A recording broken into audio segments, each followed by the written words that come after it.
village. Tamawan is a local word which means vantage point.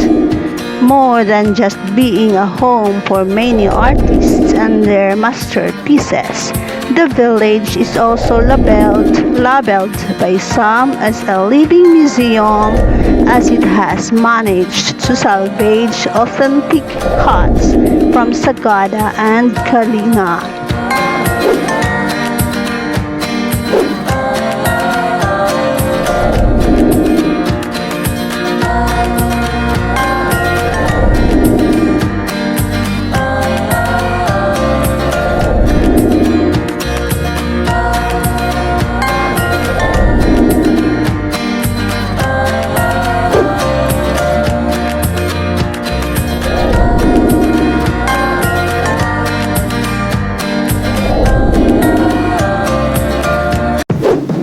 14. Kabigan Falls.